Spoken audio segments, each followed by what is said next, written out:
حضور صلی اللہ علیہ وسلم اس دنیا میں کب اور کس وقت تشریف لے آئے، اور جب حضور دنیا میں تشریف لے کر آئے تب کیا کمالات ظہور پذیر ہوئے، اسے آپ سماعت کریں۔ فرماتے ہیں کہ ربیع الاول کا مہینہ تھا اور دوشنبے کا دن، صبح صادق کی ضیابار سہانی گھڑی تھی اور رات کی بھیانک سیاہی یعنی تاریکی اور ظلمت چھٹ رہی تھی، اور دن کا اجالا پھیلنے لگا تھا جب مکہ کے سردار حضرت عبد المطلب کی جوان سال بیوہ بہو کی حسرت و یاس کی تاریکیوں میں ڈوبے ہوئے سادہ سے مکان میں ازلی سعادتوں اور ابدی مسرتوں کا نور چمکا، یعنی حضور صلی اللہ علیہ وسلم کی ولادت ہوئی۔ ایسا مولود، ایسا بچہ، ایسا مولود مسعود تولد ہوا جس کے من موہن مکڑے نے صرف اپنی غمزدہ ماں کو ہی خوشیوں سے مسرور نہیں کیا، خوشی نہیں عطا فرمایا، بلکہ ہر درد کے ماروں کے لبوں پر مسکراہٹیں کھیلنے لگی اور مسکراہٹیں چمکنے لگی۔ حضور کی ولادت باسعادت سوموار کے روز 12 ربیع الاول شریف کو ہوئی۔ اسی میں اکثر علماء اور سیرت نگاروں کا اتفاق ہے، ورنہ آپ اس میں کبھی پریشان نہ ہونا کہ کبھی کسی کے بیان میں اگر یہ آئے کہ حضور کی پیدائش 2 ربیع الاول شریف کو ہوئی، یا حضور کی پیدائش 8 ربیع الاول شریف کو ہوئی، یا حضور کی پیدائش 10 ربیع الاول شریف کو ہوئی، اور حضور کی پیدائش 12 ربیع الاول شریف کو ہوئی۔ حضور کی پیدائش کے دن میں سب کا اتفاق ہے کہ وہ پیر کا دن تھا، لیکن تاریخ میں علماء کا اختلاف ہے۔ لیکن ہم اہل سنت والجماعت اور اکثر محدثین و سیرت نگاروں کا اس بات کے اوپر اتفاق ہے کہ جس تاریخ کو حضور اس دنیا میں تشریف لے آئے ان تمام تاریخوں میں سب سے زیادہ صحیح تاریخ 12 ربیع الاول کی تاریخ ہے۔ لہذا لوگ کبھی کبھار اس طریقے کے اختلاف تاریخ یا زمانے سے پریشان ہو جاتے ہیں، اس سے پریشان ہونے کی ضرورت نہیں ہے۔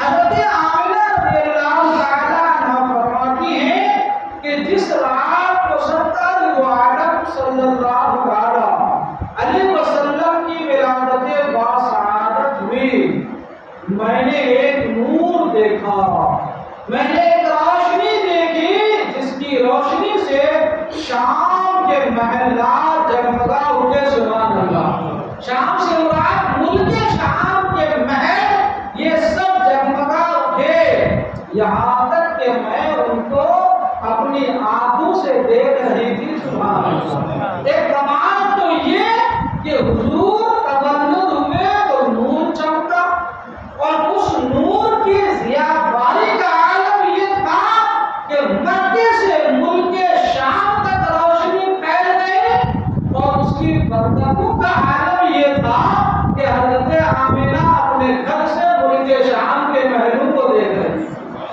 جبکہ ہم کلومیٹر دور سے زیادہ کتنا بھی پاور ہو تو دیکھ نہیں سکتے۔ یہ میرے آقا صلی اللہ علیہ وسلم کی پیدائش کے وقت کے کمالات ہیں۔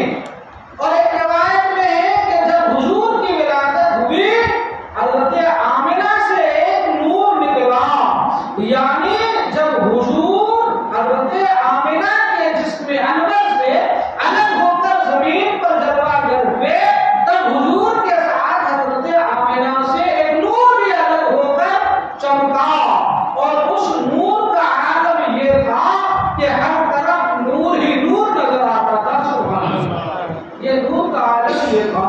اور کیوں نہ ہو کہ جس ذات اقدس کو خود رب کائنات نور فرما رہا ہے، ان کی نورانیت کا عالم کیا ہو۔ ایک اور درود پاک پڑھی، اللہم صلی علی سیدنا مولانا محمد بارک وسلم، صلاۃ و سلام علیک یا رسول اللہ صلی اللہ علیہ وسلم۔ حضرت عبدالرحمن ابن عوف کی والدہ جن کا نام تھا اشفاء، بچے یاد کریں یہ آپ کو کام آنے والا، حضرت عبدالرحمن ابن عوف رضی اللہ تعالی عنہ، ان کی والدہ، ان کی ماں، ان کا نام تھا اشفاء، جن کی قسمت میں حضور کی داعیہ بننے کی سعادت رقم تھی۔ داعیہ اس عورت کو کہتے ہیں جب کسی عورت کو بچہ ہو تو وہ عورت، یعنی جسے داعیہ کہا جاتا ہے، وہ اپنے تجربے سے بچے کی ولادت ہونے کے وقت بچے پیدا کرنے والی عورت کی مدد کر رہی ہوتی ہے، اسے داعیہ کہا جاتا ہے۔ ان کی قسمت میں داعیہ بننا تھا۔ وہ کہتی ہے کہ جب سیدہ آمنہ کے ہاں حضور نبی اکرم نور مجسم صلی اللہ علیہ وسلم کی ولادت باسعادت ہوئی تو حضور کو میں نے اپنے دونوں ہاتھوں میں اٹھایا۔ اے سبحان اللہ، کیا قسمت لے کر آئی تھی اے شفاء، تمہارے مقدر کو ہم غلاموں کا لاکھوں سلام، لاکھوں سلام۔ کہتی ہے حضور کو میں نے اپنے ہاتھوں میں اٹھایا، جب میں نے حضور کو اپنے ہاتھوں میں اٹھایا تو ایک آواز سنی جو کہہ رہی تھی، وہ آواز یہ تھی، رحیمت رب کی، تیرا رب تجھ پر رحم فرمائے۔ قالت شفاء، تو حضرت شفاء کہتی ہے، فَأَضَاءَ لِي مَا بَيْنَ الْمَشْرِقِ وَالْمَغْرِبِ حَتَّى نَظَرْتُ إِلَىٰ بَعْضِ قُصُورِ الشَّامِ۔ میں اس نور مجسم کے ظاہر ہونے سے میرے سامنے مشرق و مغرب میں روشنی پھیل گئی، یہاں تک کہ میں نے شام کے بعض محلوں کو دیکھ لیا۔ سبحان اللہ، نور مصطفیٰ کے ظہور کا کمال دیکھیے کہ میرے آقا صلی اللہ علیہ وسلم کے نور سے جو نور پھیلا، اس نور کی برکت سے حضرت آمنہ اور حضرت شفاء کے آنکھوں میں وہ نور پیدا ہو گیا کہ وہ مکے سے شام تک دیکھنے لگی۔ سبحان اللہ، اور یہ درود پاک، اللہم صلی علی سیدنا مولانا محمد بارک وسلم، صلاۃ و سلام علیک یا رسول اللہ، صلاۃ و سلام علیک یا حبیب اللہ صلی اللہ تعالی علیہ وسلم۔ اب وہی حضرت شفاء کہتی ہیں کہ ابھی ہم اسی عالم میں تھے کہ اچانک جو ہے ہمارے ارد گرد، یعنی ہمارے چاروں طرف اندھیرا چھا گیا۔